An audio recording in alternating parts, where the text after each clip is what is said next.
श्वास थांबायच्या आत जगून घ्या, परत हे क्षण तुम्हाला जगायला मिळणार नाही. आयुष्य किती सुंदर आहे मला सांगा. माणूस म्हणून जन्माला आलो, सुख व्यक्त करता येतं, दुःख व्यक्त करता येतं, आनंद व्यक्त करता येतो, बोलता येतं, भांडता येतं, रडता येतं, हसता येतं, व्यक्त होता येतं. ही संधीच मुळात भगवंतानं माणूस म्हणून आपल्याला दिली. आपण मनमुराद जगावं, कारण आयुष्य परत कधीच मिळत नाही. आयुष्यातल्या छोट्या छोट्या क्षणांचा आनंद घ्या, नात्यांना जपा, माणसांना जपा. जर मला म्हणला 10 वर्ष झाली भावाच्या दारात गेलो नाही, म्हटलं वा काय पराक्रम आहे.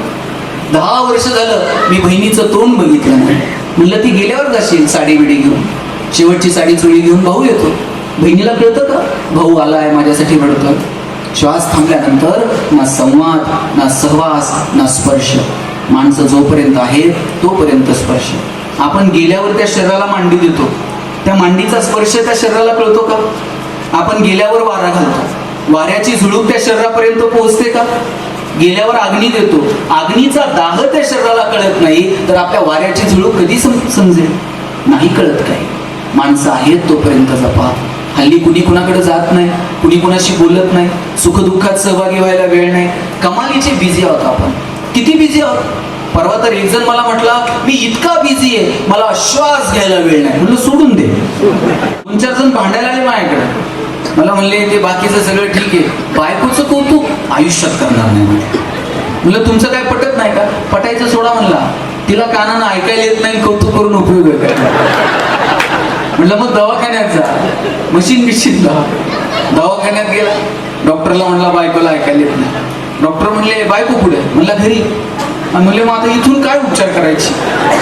ते म्हणले आता पुढ्याच्या दाढी लागतात, एक काम कर घरी जा आणि किती अंतरापर्यंत मोजता येत नाही, ऐकू येत नाही ना तेवढं जरा मोजून दे. म्हणलं ठीक आहे. बायको किचन मध्ये होती, त्यानं दारातून आवाज दिला, भाजी काय केली. तिकडून काहीच प्रतिक्रिया नाही. याला कळलं दारातून ऐकायला येत. हॉलमध्ये जाऊन आवाज दिला तरी प्रतिक्रिया नाही. किचनच्या दारात जाऊन ओरडला, भाजी काय केली, काहीच प्रतिक्रिया नाही. याला कळलं प्रकरण गंभीर आहे, तिला किचनच्या दारातून पण ऐकायला. शेवटी बायकोच्या मागं जाऊन उभा राहिला आणि जोरात कानात ओरडला, अगं भाजी काय केली. बायकोनं हातातली कढई अशी दंदिशी आदळली, म्हणजे 4 वेळा सांगितलं ना बटाट्याची केली म्हणून. तुम्हाला जरा लेट कळलं, ऐकायला येत नव्हतं. तिनं कसा संसार केला असेल बघा. धूल चेहरे पर थी और हम आईना साफ. धूळ जर चेहऱ्यावर असेल, आरसा पुसून उपयोग आहे का. कधीतरी स्वतःच्या अंतर्मनात डोकावून बघा. आणि मला महिलांचं विशेष कौतुक का वाटतं माहितीये का. त्या बिचाऱ्या त्यांचं घरदार, आई वडिलांचं नाव घेऊन सगळं सोडून आपल्या घरात येतात, आपल्या घराशी जुळून घेतात, तिथल्या आवडीनिवडीशी जुळून घेतात, तिथल्या माणसांना आपलंसं करतात. मग त्यांचं थोडं कौतुक केलं तर बिघडलं कुठे. संध्याकाळी दमून बघून ती जेव्हा आपल्याकडे पाहते तेव्हा तिला फक्त म्हणा, किती करतेस तू संसारासाठी, आज दमलीस का. कधी भाजी जर चांगली झाली तर तिला म्हणून बघा, आज भाजी छान झाली. त्यांना या फक्त कौतुकाच्या 2 शब्दांची अपेक्षा असते. पण आपल्याला कौतुक करायला मात्र शब्द सापडत नाही. आणि कौतुक कुठपर्यंत, जोपर्यंत माणसं तुमच्या आयुष्यात आहेत तोपर्यंत. नंतर तुम्ही त्यांचं कितीही कौतुक केलं त्यांच्या कानापर्यंत पोहोचणार आहे का. नाही. पु ल देशपांडे लिहितात, मी अंतुबर्वांच्या पायाला हात लावला, त्यांनी पाठीवर थाप मारली, यशस्वी व्हा म्हणून मला आशीर्वाद दिला. आणि पुलंना अंतुबर्वा म्हणाले, पुलं तुमच्या हिला जपा हा. आमची ही होती तोपर्यंत दारातल्या आंब्याला शेकड्यानं आंबे लागायचे. ती गेली आणि हापूस पुन्हा भरलाच नाही. माणसं जोपर्यंत त्यांची किंमत कळते. एक गोड कविता आहे पुणा कवीची. त्याने लिहिलंय की रुक्मिणी आईसाहेब सुद्धा रुसून आल्या होत्या पंढरपूरला, आणि पांडुरंग परमात्मा श्रीकृष्ण भगवंताचं एवढं प्रेम रुक्मिणी आईसाहेबांवरती की भगवान श्रीकृष्ण जगाचा बाप आहे, जगाचा मालक आहे, पण आपल्या पत्नीला शोधत शोधत पंढरपूर पर्यंत आला. आणि आपण सगळेजण पंढरपूरला दर्शनाला जातो, तसा एक भक्त पंढरपूरला पांडुरंगाच्या दर्शनाला गेला. पांडुरंगाच्या दर्शनाला गेल्यानंतर पांडुरंगाच्या पायावरती डोकं ठेवलं आणि वर बघितलं, विठू मात्र दिसला नाही. पुन्हा डोकं टेकवलं, पुन्हा बघितलं, विठू काय विटेवर उभा नाही. मग रुक्मिणी आईसाहेबांकडे गेला, त्यांच्या पायावरती डोकं टेकवलं आणि परत डोकं काढून घेतलं, आपलंच आपल्याला कधीतरी लागेल म्हणून. आणि रुक्मिणी आईसाहेबांना विचारलं, का हो, शेजारी विटेवर विठू दिसत नाही? रुक्मिणी आईसाहेब म्हटल्या, असेल की तिथेच कुठेतरी, नीट बघा. दोनदा बघितलं पण विठू नाही दिसला. रुक्मिणी आईसाहेब म्हटल्या, खरं सांगू, लग्न करून इकडे आले आणि नाकासमोर बघण्यात आयुष्य गेलं. कधी मान वळून बघितलंच नाही हो. आता तर दगडाची झाली आहे, ओळख पण नाही. कुठे जातो, कधी येतो, काही पत्ता नसतो. आषाढी कार्तिकीला कितीतरी जण येतात, पायावर डोकं टेकून निघून जातात. पण आज पहिल्यांदा तुम्ही सांगितलं, शेजारी विठू विटेवर नाही तो. आणि 28 युगांचं एकटेपण अंगावर धावून आलं. कितीतरी महिलांची ही अवस्था आहे. त्या वरवरून हसतील पण मनातनं मात्र पोखरलेल्या असतात. त्यांना अपेक्षा असते सांत्वनाच्या 2 शब्दांची, त्यांना अपेक्षा असते त्यांनी केलेल्या कष्टाच्या कौतुकाची. वर्षभरात अशा महिला एकत्र येतील, किमान हसतील, बोलतील, काहीतरी एखाद्या विषयावर चर्चा करतील, जाताना छोटंसं एखादं गिफ्ट घेऊन जातील. हे आयुष्यातले आनंदाचे क्षण आहेत त्यांच्या. मला वाटतं या निमित्तानं तरी ते त्यांना पाहायला मिळतात, अनुभवायला मिळतात. आपण गेल्यावर लोकांचं कौतुक करतो जे त्यांच्या कानापर्यंत कधीच पोहोचत नाही. श्वास थांबल्यानंतर एका बाईनं तिच्या भावना व्यक्त केल्यात, कशा असतील त्या. ती म्हणते, एरवी मी तर कधी थोडीशी नटले तर घरातल्या माणसांनी नाकं मुरडली, काय हिला सारखं नटायला लागतं. आज माझा साथी निघणार, आता मात्र सगळ्या जणी मिळून मला सजवत होत्या. आता थोडीच मी मला माझी आरशात बघणार होते. एरवी कधी 5 मिनिट मला सकाळी उठायला उशीर झाला तर लोक डोक्यावर घ्यायचे घर, ही वेळ आहे का उठायची. आता रडून रडून सगळ्या जणी मला उठवत होत्या, बाई उशिरा का होईना, उठ ना ग. आता थोडीच मी उठणार होते.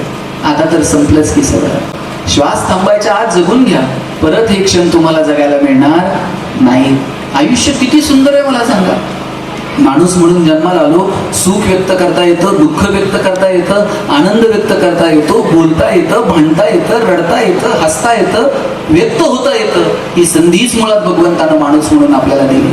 आपण मनमुराद जगावं, कारण आयुष्य परत कधीच मिळत नाही.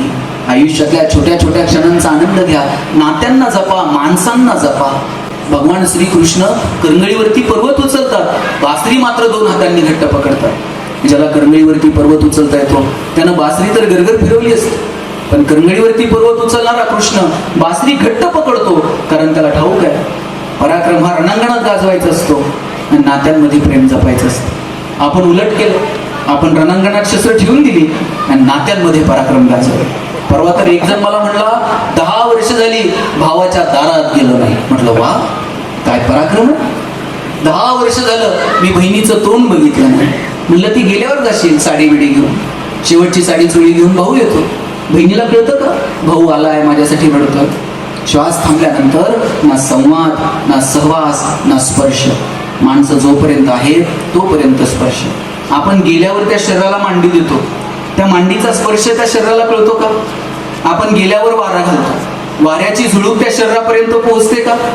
गेल्यावर अग्नी देतो, अग्नीचा दाह त्या शरीराला कळत नाही, तर आपल्या वाऱ्याची झुळूक कधी समजेल. नाही कळत काही. माणसं आहेत तोपर्यंत जपा. हल्ली कुणी कुणाकडे जात नाही, कुणी कुणाशी बोलत नाही, सुखदुःखात सहभागी व्हायला वेळ नाही. कमालीचे बिझी आहोत आपण, किती बिझी आहोत. परवा तर एक जण मला म्हटला, मी इतका बिझी आहे मला श्वास घ्यायला वेळ नाही. म्हणलं सोडून दे, श्वास घ्यायला वेळ काय जपतो आपण. हल्ली कुणी कुणाकडे मुक्कामी गेलंय, 2 दिवस राहिलंय, असं तर आठवतंय का. आमच्या वडिलांची आत्या आमच्याकडे मुक्कामी यायची आणि ती जर आली सगळं घर रात्रभर गप्पा मारत बसायचं. आत्या जर 2 दिवस थांबली आणि 3ऱ्या दिवशी जायला निघाली, सगळं घर तिला इष्टीला वाटायला लावायचं. आत्या इष्टीत बसली आणि तिनं खिडकीतनं हात केला ना, येते, तिनं येते म्हणायला उशीर. सोडवायला आलेल्या लोकांचे डोळे पाणावत होते, एवढी माणसं भावनिक होती. आता लोक अंतिम दिल जातात, प्रेत जळत असतं आणि लोक इकडं मोबाईलमध्ये खेळत असते. कधी उरकतोय कोणास ठाऊक. साधनं वाढत गेली. वेळ खरं तर शिल्लक राहायला हवा होता, पण तो आम्ही इतका कुठे व्यस्ततेत बिझी होऊन गेलो, आमचं आम्हालाच कळलं नाही. आयुष्यातल्या क्षणांचा आनंद घेण्यासाठी माणसांना महत्त्व देता येईल का, मला वाटतं याची काळजी आपण घ्यायला हवी. इथं सगळ्या महिला बसलेल्या, तुमचं माहेर कुठपर्यंत. जोपर्यंत माहेरात आई वडील आहेत तोपर्यंत तुम्ही आज फोन करायचा, आई उद्या येते बरं का. तुम्ही येणार म्हटल्यानंतर ती झोपतच नाही. सकाळी उठल्याबरोबर फोन असतो, उठली का ग, आवरलं का ग, निघाली का, गाडीत बसली का, जागा मिळाली का, उतरली का. तुम्ही उमऱ्यात जायला उशीर, ती पटकन उमऱ्यापाशी पळत येते. भाकरीचा तुकडा वाळून टाकल, पाणी वाळून टाकल, जवळ घेईल, बोटं मोडवल, तिचे ओढ गालावर लावल. आणि सासरी जायला निघालात, तुमच्या आईनं तुमची पिशवी कधी रिकामी पाठवली? शेंगा घेऊन जा, वांगी घेऊन जा, दूध घेऊन जा, भाजी घेऊन जा, पापड करून ठेवले, लोणचं घालून ठेवलंय, कुरड्या करून ठेवल्यात, वडे तोडून ठेवले. सासरी मिळत नाही. सासरी सगळं मिळतं, पण आईला वाटतं पुरीची पिशवी कधी रिकामीच पाठवली. कोण करतं एवढं प्रेम तुमच्यावर? आपलं बालपण कधी संपतं माहिती आहे? कुणी म्हणेल शाळेत गेल्यावर संपतं, कुणी म्हणेल कॉलेजला गेल्यावर संपतं, कुणी म्हणेल लग्न झालं. मी म्हणतो तुम्ही म्हातारे झालात ना तरी तुमचं बालपण संपत नाही. बालपण तेव्हा संपतं जेव्हा आई जाते. आई गेली का समजायचं आपलं बालपण संपलं.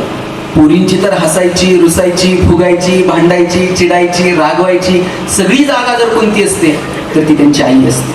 दिवसभरात एकदा तर आईसोबत बोलायचं असतं. आई सगळं तुमचं ऐकते. कधीतरी आईचं एक वाक्य कान देऊन तुम्ही ऐकलं पाहिजे. कधीतरी नकळत आई म्हणते, बाई आम्ही आहोत ना तोपर्यंत येत चला.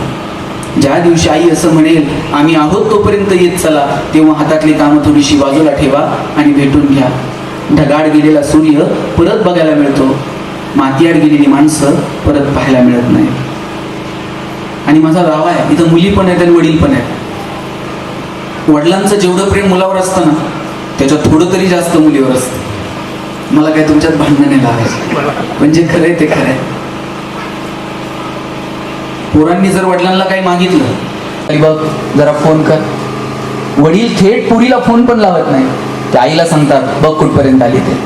वडील पुरीसोबत थोडंसं अंतर ठेवून असतं, पण त्यांचं विशेष प्रेम असतं आपल्या बाळावर. पुरीच्या लग्नात बाप असा फेटा बिटा घालून मिरवत असतो. दिवसभर बापाची मान उंच असते. कन्यादान झालं ना मग वडील मान खाली घालतात, जावायच्या हातात हात देतात आणि सांगतात तळ हाताच्या फोडासारखी जपली, सांभाळून घ्या. दिवसभर बापाच्या डोळ्यात थेंब येत नाही, पण पोरीची गाडी एकदा निघून गेली ना खांबाच्या पलीकडे जाऊन एकटाच रडतो तो बाप असतो. कुठून आणायची ही नाती मला सांगा? ही नाती तुम्हाला परत कुठं सापडणार नाहीत. घरातल्या म्हाताऱ्या माणसांना जपा. म्हातारी माणसं ट्यूबलाईट इतका प्रकाश देत नाहीत, पण त्यांचं देवघरात निरंजनासारखं तेवत राहणं महत्वाचं असतं. ते विझून गेलं ना मग त्या लोकांची किंमत कळायला लागते. आजी आजोबा बघा, आजीचा सगळा संसार करून झालाय, हे घेऊन द्या काका, ते आणून द्या, आणि मग चुलत्यांना हट्ट पूर्ण करायचे. आता ही शेवटची पिढी आहे ज्यांच्याकडे मावशीन काका शिल्लक आहे. आता एकच मुलगा आणि एकच मुलगी आहे. काळाची गरज आहे, पण एक मुलगा उत्तर ठेवायचं आणि मामा घ्यायला आलेला असायचा आणि आईनं पिशवी भरलेली असायची. मामा बरोबर जायचं. मामीनं का अशा पायघड्या अंतरून ठेवल्या होत्या का, या जावाई स्वागत आहे. मामाची परिस्थिती अशीच बेताची हो. ते फक्त गाण्यातून मामाचा वाडा, मामाच्या बरोबर शेतात बितात जायचं होती. सगळ्या गोष्टींमध्ये नाती एकमेकांवरती प्रेमासाठी होती, एकमेकांच्या मदतीसाठी होती. पैसे नव्हते पण माणसं आनंदी होती. अभाव होता साहेब पैशांचा, मग माणसांची गरज भासायची. लग्न कार्य जर घरात ठरलं, संध्याकाळी स्वयंपाकाला भावकीची पोरं असायची. मग ती बुंदी अशी पत्र्यावर टाकायची, त्यांनी ती रात्रभर सुकवत बसायची.